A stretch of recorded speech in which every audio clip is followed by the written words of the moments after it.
Hello buddies, welcome to Jo recipes. Regular tiffins bore కొట్టినప్పుడో లేదా వీకెండ్స్లో ఏదైనా డిఫరెంట్గా చేసుకుందాం అనిపించినప్పుడో మేము ఎక్కువగా చేసుకునే ఫుడ్ ఐటెం శాండ్విచ్. డిఫరెంట్ ఇంగ్రీడియంట్స్తో డిఫరెంట్ వేస్లో ఈజీగా ఒక 10 to 15 వెరైటీస్ ఆఫ్ శాండ్విచెస్ చేసుకుంటుంటాం. అందులో ఎక్కువగా ఈజీగా చేసుకునే వెరైటీ పన్నీర్ కార్న్ శాండ్విచ్. చాలా సింపుల్గా 10 minutesలో అయిపోతుందండి శాండ్విచ్. దీన్ని స్నాక్లా కూడా చేసుకోవచ్చు. అయితే ఈ సింపుల్ శాండ్విచ్ ఎలా చేసుకోవాలో చూసేద్దాం. ముందుగా పన్నీర్ని చిన్న క్యూబ్స్లా కట్ చేసి పక్కన పెట్టుకోండి. ఇప్పుడు స్వీట్ కార్న్ కెర్నల్స్ని కూడా ఇలా నైఫ్తో కట్ చేసుకుంటూ కాబ్ నుండి సెపరేట్ చేయండి. మీరు ఎంతమందికి ఎన్ని శాండ్విచెస్ ప్రిపేర్ చేస్తున్నారు అనే దాన్ని బట్టి పన్నీర్ అండ్ కార్న్ క్వాంటిటీని తీసుకోండి.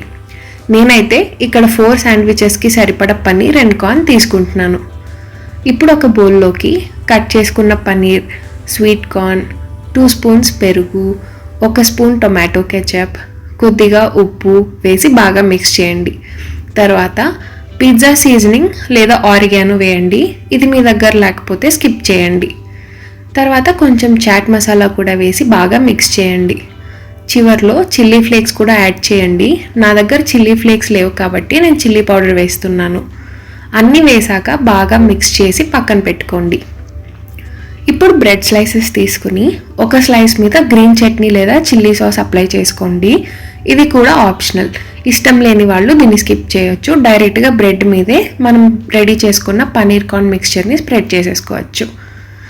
సో ఇలా సాస్ అప్లై చేసుకున్న తర్వాత రెడీ చేసి పెట్టుకున్న పన్నీర్ కార్న్ మిక్స్చర్ని ఇలా బ్రెడ్ మీద స్ప్రెడ్ చేసుకుంటున్నాను. ఇప్పుడు దీని మీద ఒక చీజ్ స్లైస్ పెట్టి ఇంకో బ్రెడ్ స్లైస్తో కవర్ చేస్తున్నాను. చీజ్ ఇష్టం లేని వాళ్ళు దీన్ని కూడా స్కిప్ చేయొచ్చు, కానీ చీజ్ వేయడం వల్ల ఎక్స్ట్రా చీజీ ఫ్లేవర్ ఉంటుంది మన శాండ్విచ్కి. ఇలా రెడీ చేసుకున్న వాటి మీద 2 వైపులా కొద్దిగా బటర్ అప్లై చేసుకోండి. బటర్ లేకపోతే ఇగ్నోర్ చేసేయండి, లేదా లైట్గా ఘీ అప్లై చేసుకున్నా బాగుంటుంది. ఇప్పుడు ఈ శాండ్విచెస్ని ప్రీహీట్ చేసుకున్న గ్రిల్లో పెట్టి టోస్ట్ చేస్తున్నాను.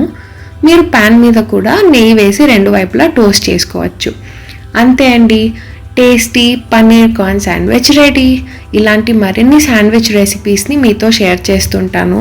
ట్రై చేసి ఎలా ఉందో కామెంట్ చేయండి అండ్ మన ఛానల్ని సబ్స్క్రైబ్ చేసుకోండి. Thanks for watching.